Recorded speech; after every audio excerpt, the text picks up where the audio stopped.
Baik, bismillahirrahmanirrahim. Assalamualaikum warahmatullahi wabarakatuh. Di sini, pertama-tama kita panjatkan puji dan syukur atas kehadirat Allah Subhanahu wa Ta'ala dalam Zoom meeting ini. Di sini kelompok 1 akan mempresentasikan tentang pengertian pendidikan.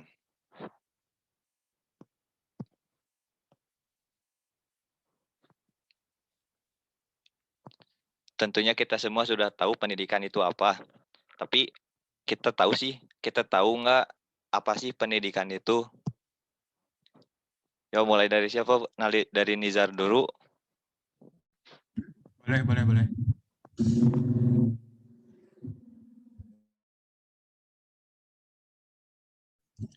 Apa sih pendidikan itu? Ya, menurut saya pendidikan adalah suatu perbuatan atau tindakan di mana manusia mencari ilmu agar manusia mempunyai pengetahuan. Begitu. Oke, mantap. Selanjutnya, Nur Wahid. Ya, jadi menurut saya sendiri pendidikan itu adalah suatu dampak positif kemajuan yang baik untuk individu maupun sebuah bangsa dan negara. Sudah cukup. Selanjutnya silakan. Baik, terima kasih. Mungkin dari saya sendiri, apa sih pendidikan seseorang yang memulai hidupnya mulai dari nol hingga dia sukses dan dia bisa memberikan dampak positif bagi bangsa dan juga orang lain. Mungkin segitu. Dilanjutkan oleh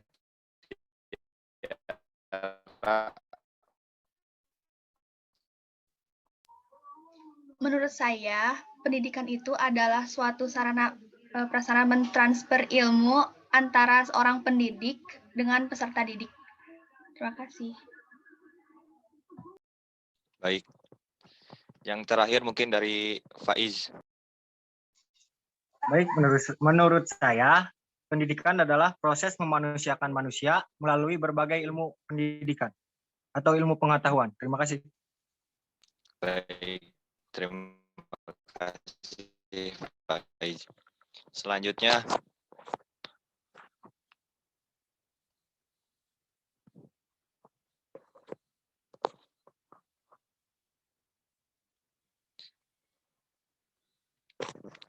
kita akan membahas pendidikan menurut Pak Nizar. Ya, baik. Pendidikan menurut para ahli.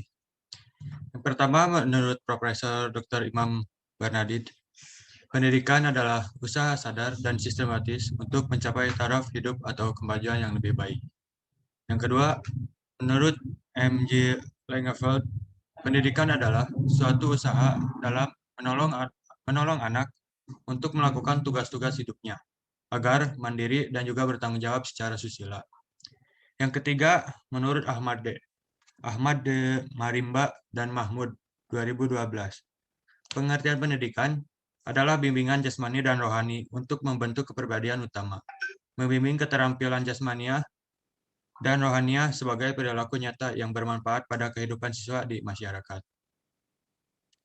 Yang keempat, menurut Undang-Undang Nomor 20 Tahun 2003, definisi pendidikan adalah usaha sadar dan terencana untuk mewujudkan suasana belajar dan berproses pembelajaran agar peserta didik secara aktif mengembangkan potensi dirinya untuk memiliki kekuatan spiritual keagamaan, pengendalian diri, kepribadian, kecerdasan, akhlak mulia, serta keterampilan yang diperlukan dirinya, masyarakat, bangsa, dan negara.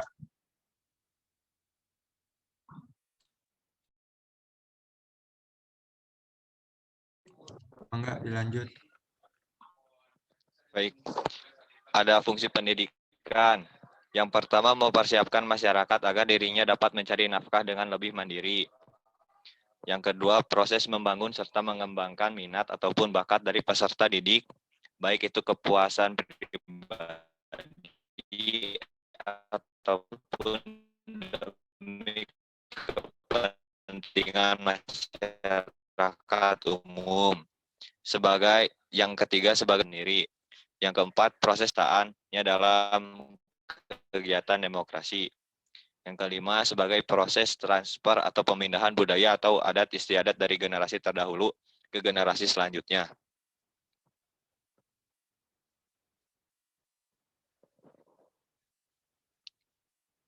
Mungkin dilanjut sama Nur Sama Faiz. Faiz, silahkan Faiz. Baik, untuk materi selanjutnya, tujuan pendidikan. A. Tujuan pendidikan nasional. 1. Tujuan pendidikan nasional adalah untuk mengembangkan kemampuan dan membentuk watak serta peradaban bangsa yang bermartabat dalam rangka mencerdaskan kehidupan bangsa. Yang kedua, tujuan pendidikan nasional adalah untuk mengembangkan potensi peserta didik agar menjadi manusia yang beriman dan bertakwa kepada Tuhan Yang Maha Esa, berakhlak mulia, berilmu, sehat, kreatif, cakap, dan mandiri. Lanjut.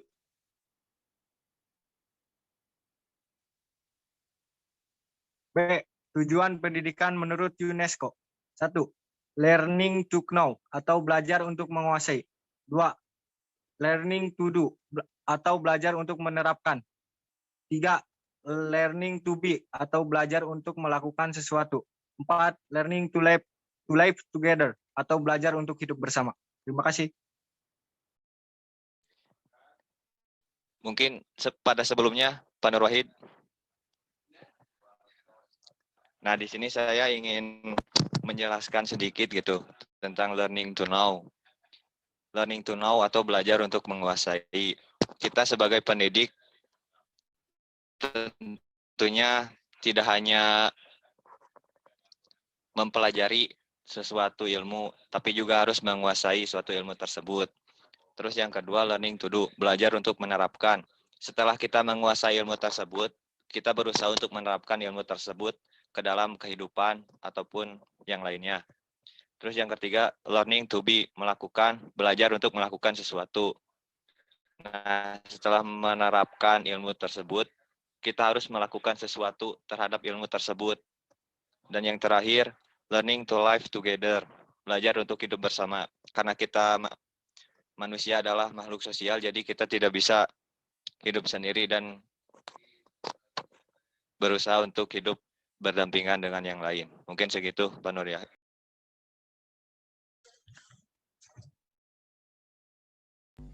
Ya, untuk selanjutnya akan dibahas oleh saya sendiri. Sekarang saya akan membahas macam-macam pendidikan. Nah, di sini tertera macam-macam jalur pendidikan itu ada 3. Yang pertama ada pendidikan formal, pendidikan non formal, dan pendidikan informal. Selanjutnya saya akan menjelaskan satu persatu. Di sini ada pendidikan formal. Nah, pendidikan formal itu adalah pendidikan yang terstruktur dan berjenjang yang terdiri atas pendidikan anak usia dini, pendidikan dasar, pendidikan menengah, dan pendidikan tinggi. Selanjutnya ada pendidikan non formal. Nah, pendidikan non formal ini adalah pendidikan di luar pendidikan formal yang dapat dilaksanakan secara terstruktur dan berjenjang. Selanjutnya ada pendidikan informal. Pendidikan informal itu adalah pendidikan mandiri yang diterima atas kemauan atau kesadaran diri sendiri oleh peserta didik.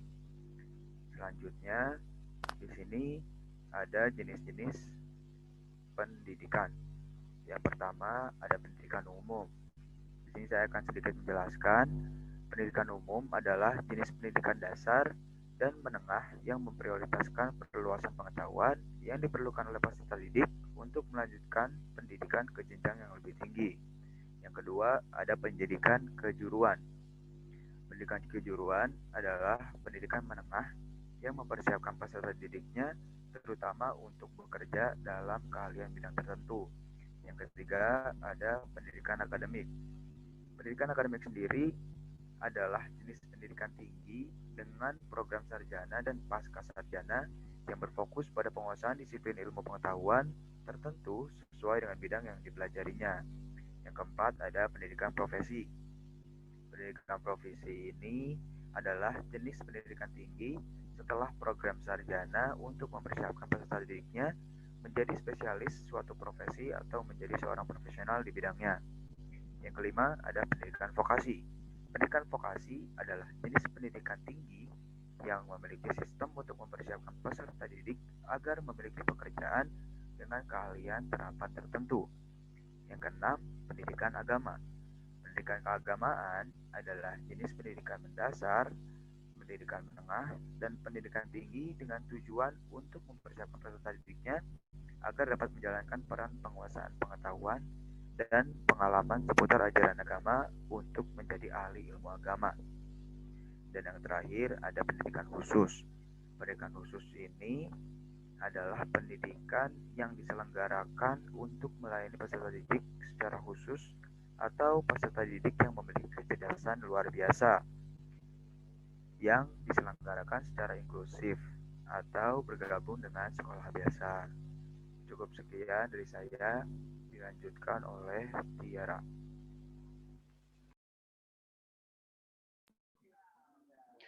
Manfaat pendidikan.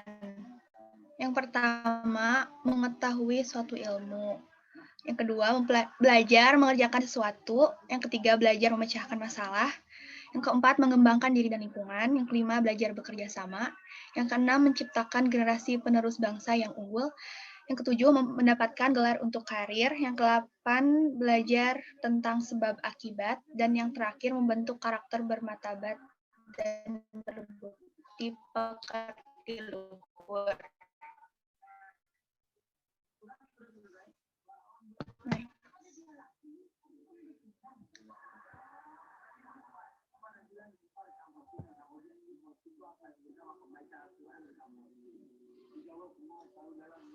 Next sheet.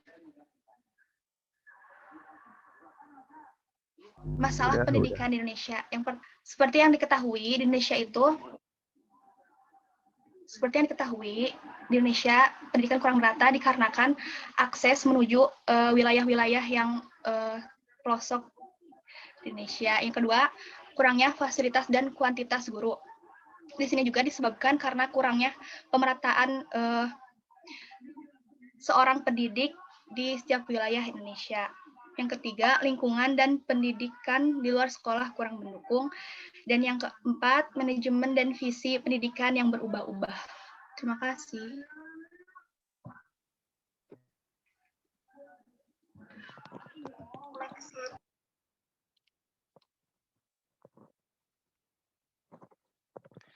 Ada juga pepatah dari Google gitu, saya mencari tuntutlah ilmu walaupun sampai ke negeri Cina, yaitu kita jangan pernah bosan belajar kemanapun dan dimanapun itu. Belajar bukan hanya tentang di sekolah, tapi dimanapun itu. Terus pendidikan mulai dari SD sampai SMA itu kita membentuk karakteristik. Sedangkan di perguruan tinggi itu kita karakteristik sudah terbentuk dan juga kita dituntut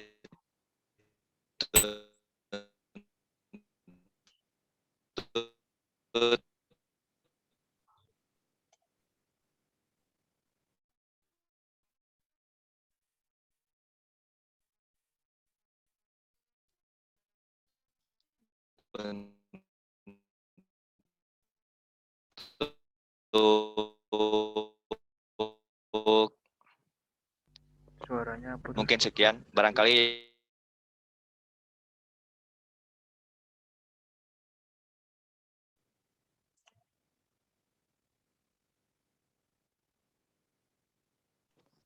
tes. Ya udah lancar. Jelas. Patah suaranya Bang Dandi. Nah. Tes.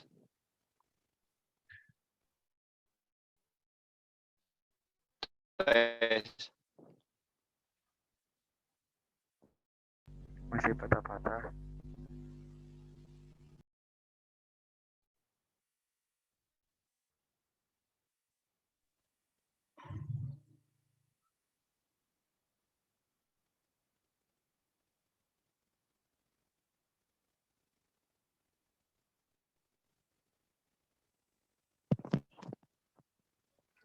Tes. Udah lancar. Cap.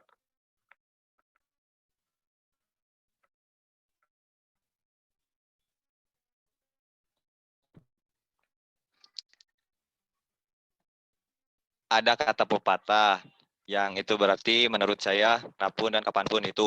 Sebab manusia yang berilmu akan dinilai berharga sama orang-orang sekitarnya.